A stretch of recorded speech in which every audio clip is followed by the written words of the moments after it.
Hey there, welcome back to Hughes Performance Tech Talk. We hope that you've been enjoying our new first quarter 2020 series on the Powerglide transmission. In this episode, we're going to talk about the evolution of the Powerglide transmission pan. If this is your first time tuning in, we do have two previous episodes where we cover input shaft and output shaft tech talk. A lot of good information in there, so be sure to watch those. Hit that subscribe button. And that way you'll be getting notifications as we upload new content in this series. So moving into this episode, when it comes to Powerglide transmission pans, it's pretty basic, but there has been an evolution of the pan over the years, and there is quite a bit of technology that we here at Hughes Performance have incorporated into the pan to improve it. So the example on the right here is a good representation of just an OEM style of Powerglide stamped steel transmission pan. This is obviously an aftermarket stamping. It's got the black coating on it and the Powerglide logo, which you won't see from GM. One nice feature of this one, it also has a drain plug, which you also won't see from GM, so it definitely makes servicing your transmission a lot more pleasant. This is a direct replacement for any stock pan. Doesn't require any filter extensions, works with OEM replacement filters.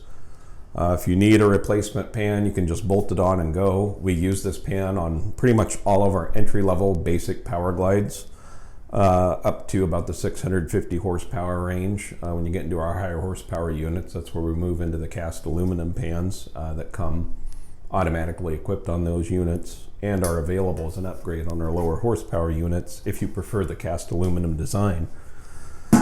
The next step in Powerglide pan evolution was the cast aluminum pan.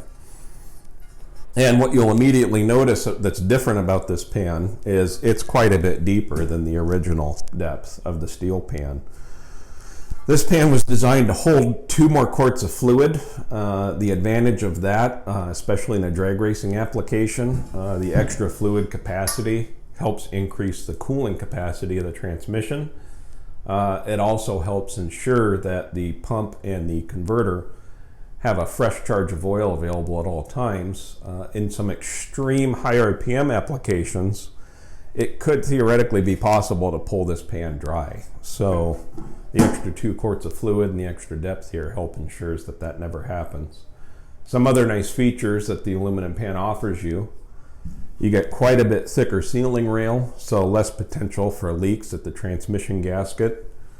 Most aluminum pans in the aftermarket have a drain plug feature that is also magnetic. It's got a little magnetic in there, so as you get wear particles in the transmission from your thrust washers and frictions and steels, that type of thing, which is normal, this helps capture some of that, so that's nice. A good preventative maintenance item. Pretty basic deal all overall. You're going to use a filter extension with a deep aluminum pan. That's the extension that you would use with this particular pan. This just drops the filter down into the pan. It helps ensure that the filter's always covered in oil, especially at higher RPM where you're really pulling the fluid level down in the pan as you're going down the track. When you buy a pan kit from us, you get the filter extension, you get the gasket, you get all the bolts, you get the filter, you get everything you need to complete the installation, so you don't have any trips to the parts store.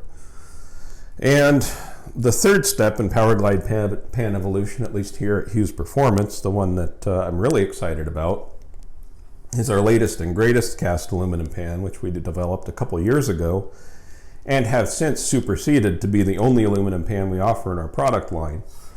We no longer offer this particular pan as far as an actual Hughes Performance manufactured part, although we do have a few generics here for the customer that has to use this style pan or just wants this particular style of pan. But if you order a Powerglide from us these days that is equipped with one of our aluminum pans or want a standard aluminum pan upgrade, it's going to have this new design pan on it. And what's really cool about this pan is it's a tapered sump. So if I set these side by side here to give you a good visual, you can see this has a slant to it. Now there's several reasons for this. When the Powerglide is actually bolted up to your engine and it's sitting in the car, with this style of pan or an OEM pan, the way the Powerglide bolts up, your pan actually ends up at an angle like so in the car. Generally, it's not a problem, but all the oil runs down towards the front. You have less clearance in this area, so if you have a car that's prone to wheeling, you need all the clearance you can get in this area to keep from smashing the pan into the ground.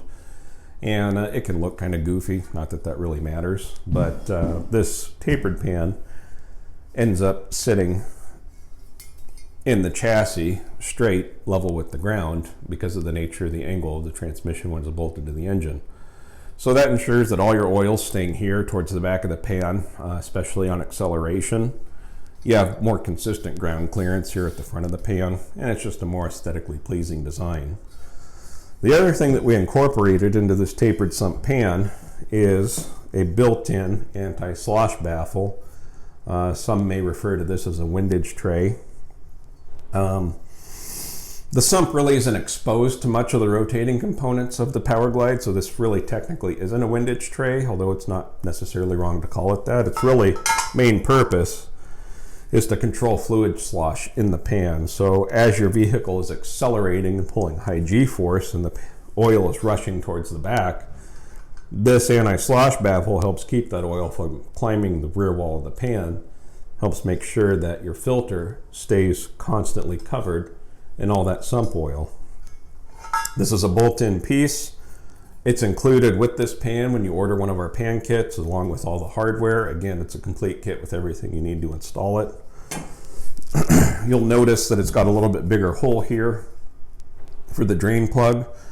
We use an O-ring style plug on this pan, along with a socket head, so it's a lot lower profile and gives you a significantly better seal than what a washer will. So that pretty much covers pans. This extension here, you may notice, is a little bit different than the other extension we covered earlier. That's because it's tapered to match the tapered sump of our pan. That way you ensure that the filter is level with the inside of the pan. Again, that just helps ensure constant coverage of the filter. If you try and install this style extension with our tapered pan, it's actually going to cause the filter to crash into the inside of the sump. So we include this piece with this pan. If you end up needing one of these, we do sell them separately as well. No issue there. And last but not least, we have filters. So GM historically has always used this type of filter. It's square metal mesh material, very high flowing, very effective. This is the style filter we use in all of our Powerglide transmissions, from anything from a restoration to a basic bracket car to a Pro Mod or Radial versus the World car. You just can't go wrong with a good quality metal mesh filter to ensure that you have enough filtration volume and also that you're capturing the necessary wear particles in the transmission so it's not circulated through the pump. You may be wondering what this filter is doing out here. For those of you familiar with Powerglides, you may have seen this filter in your own transmission if you're a builder. You may prefer this style of filter. This is actually a Dacron filter. That's a felt type material, and it originally comes from the 904 and 727 series of Chrysler Torque Flight transmissions. A lot of guys will use this style filter along with a unique filter extension to adapt the Mopar style filter to the GM Powerglide.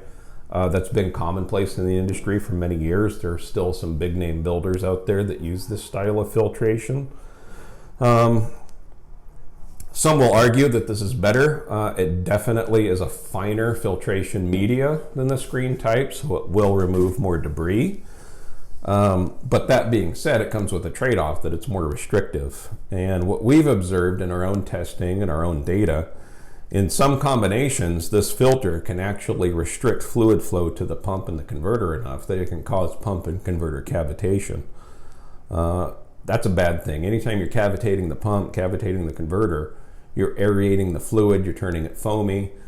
Pressure drops, temperature increases, and it's a bad day for the pump and the converter. Your performance goes out the window, the car becomes inconsistent. So we avoid these filters. If a customer brings us a Powerglide for servicing, which we're happy to service anybody's Powerglide regardless of brand, and it comes in with this filter, We aren't putting this back in. We're putting in our extension and our screen type filter because we just haven't had good experiences with these and we prefer to avoid them. Again, some builders have been using this for years. They swear by it. We're not here to stir up any arguments. This is just our own personal preference as a company that's been doing this for the better part of 5 decades. So that pretty much covers filtration and pans in the Powerglide, and that concludes this episode.